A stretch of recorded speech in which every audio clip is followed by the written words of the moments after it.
For the night is dark and full of amateurs. Oh my god, what the hell did just happen? Let's talk about episode 3 of season number 8 of Game of Thrones. And it was really surprising with a lot of action. But who died, who lived, who won the war, who won the Battle of Winterfell? Let's talk about this right now.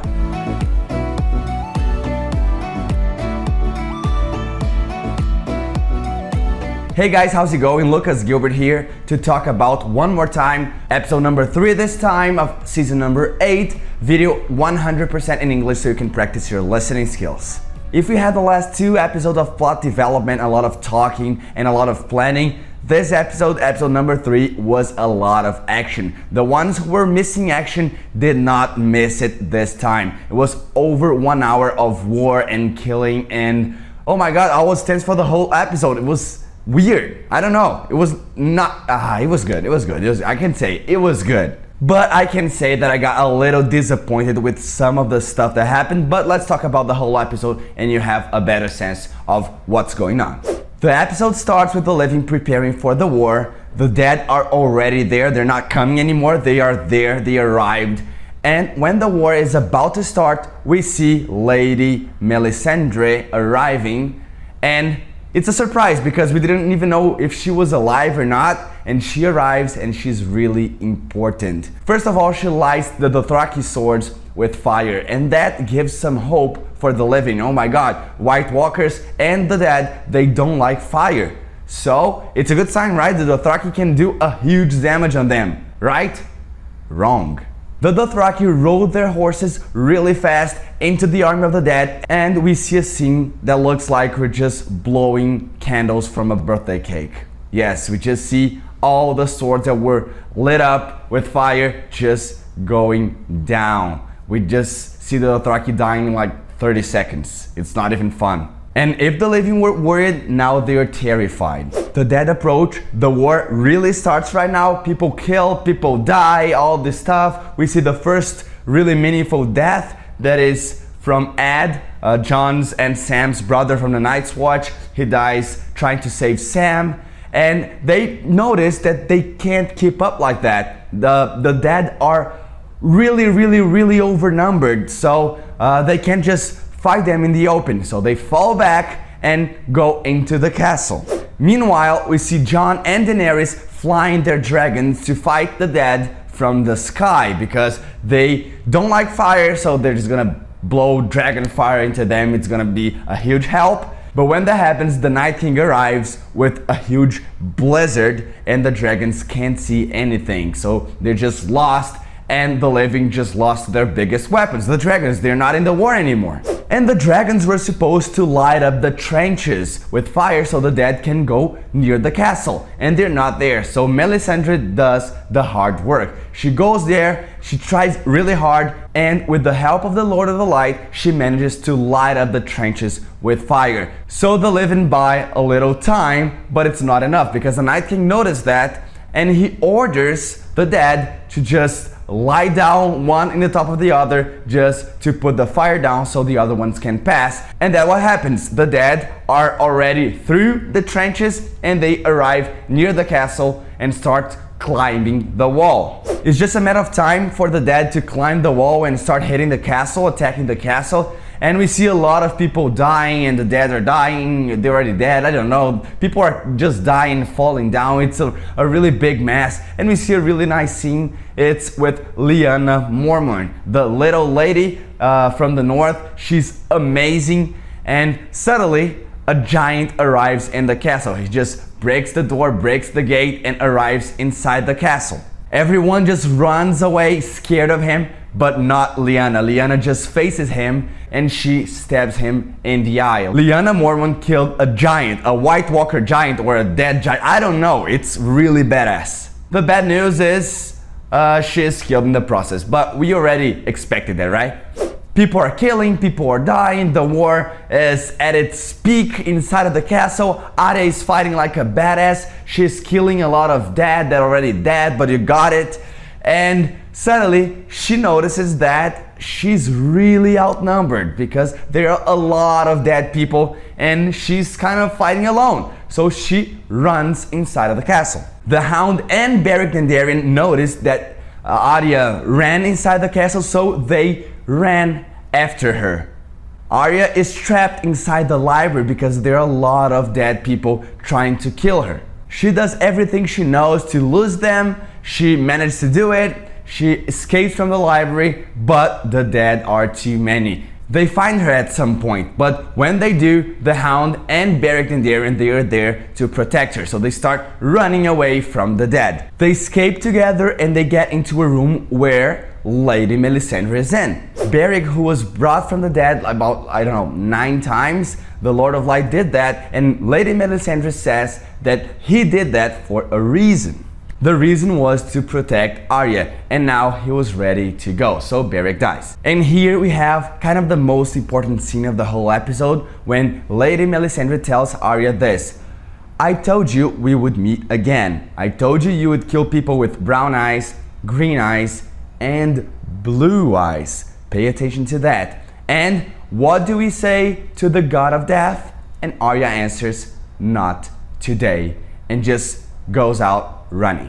While that is happening, we see Theon Greyjoy fighting like a boss in the garden trying to protect Bran, and he and the Ironborn are doing a great job against thousands and thousands of dead people. Hold on to that, we're coming back. Then we see Jon and Daenerys fighting the Night King in the air. It's a really nice fight, a lot of special effects, and it's just a matter of time for Jon and Daenerys to kind of beat the Night King because it's 2 dragons against 1, so the Night King just falls to the ground with his dragon. When he does, Daenerys is there to say the magic word, which is Dracarys.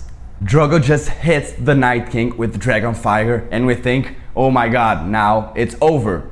But it's not. The Night King not only can ride dragons, but he's also immune to dragon fire. He didn't die, he just gives Daenerys this little smile that's really arrogant and really funny at the same time. So I don't know what you think, but for a moment I thought the Night King was a Targaryen. Oh my god, he can ride dragons and he's also immune to fire? Something's not right.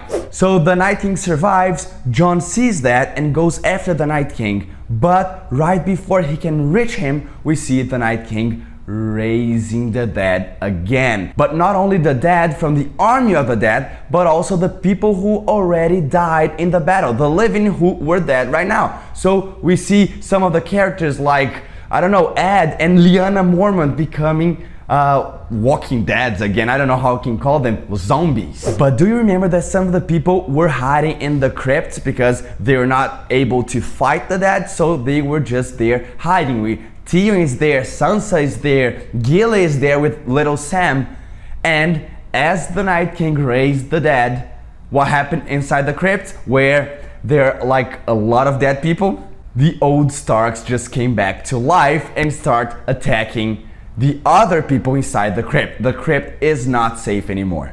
The zombies start attacking Jon. Daenerys comes to save him, but she managed to do something to help, but she falls from her dragon and all the dead are like around her. And Ser Jorah, of course he's there to save her.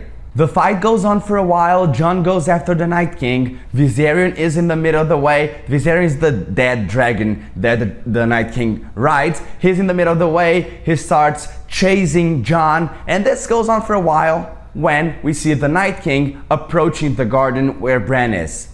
And what did Bran exactly do on this episode? He didn't do anything actually. In the beginning of the episode, he just walked into ravens and just flies away. I have no idea what he was trying to do. Probably what he did there was important, but we don't know yet. But Bran, sensing that the Night King is close, he comes back from his, warging moment and just looks at the Night King arriving. Pretty much all the Ironborns are already dead except for Theon Greyjoy, who is there fighting bravely like a badass, killing all the dead. He can kill pretty much all the dead who is in the garden and looks at Bran. Bran says, "You're a good man, you're forgiven for what you did when you've conquered the castle before for the Greyjoys, took the castle from the Starks, you know the story."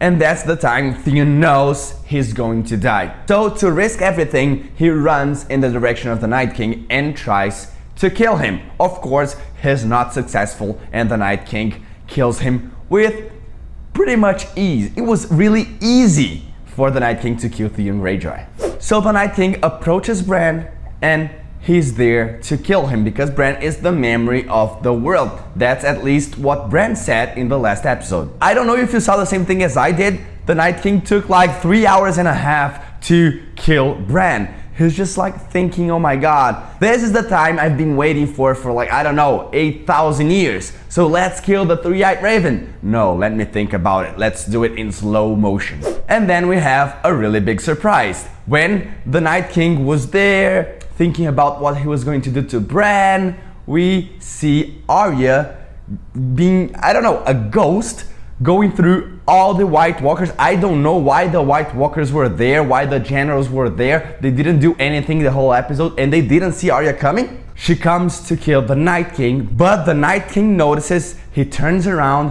holds Arya's neck and says, oh my god, you're not going to kill me, I'm too strong for this. But Arya is clever, she drops the knife just like we see Brienne doing this a few seasons ago, and Arya manages to kill the Night King with her dagger of Valyrian steel. The Night King is dead, and the Night King created all the other White Walkers and all the other dead people. So pretty much everyone is dead. All the White Walkers start getting destroyed and shattering a million pieces. I don't know what happened. The dead just fall dead again, and the war is over. The living has won.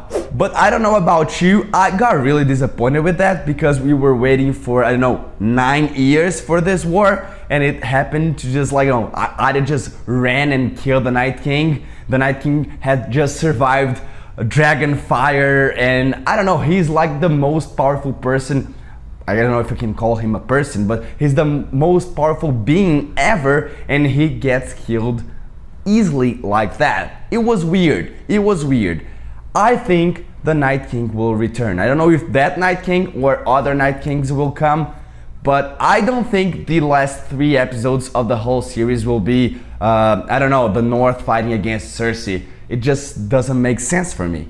After all, the series are based on books that are called The Chronicles of Ice and Fire. So it's pretty much about ice against fire. White Walkers are ice, you get it, the living are kind of like fire. And I don't know, do you think that the ice was about the people from the north and the fire was about the Lannisters? Does it make sense? I don't really think so. So I see you next week on a new Game of Thrones review. But before you close this video, don't forget to give us a thumbs up if you like this video, if you understood everything I said on this video. It's pretty nice that you're practicing your listening skills.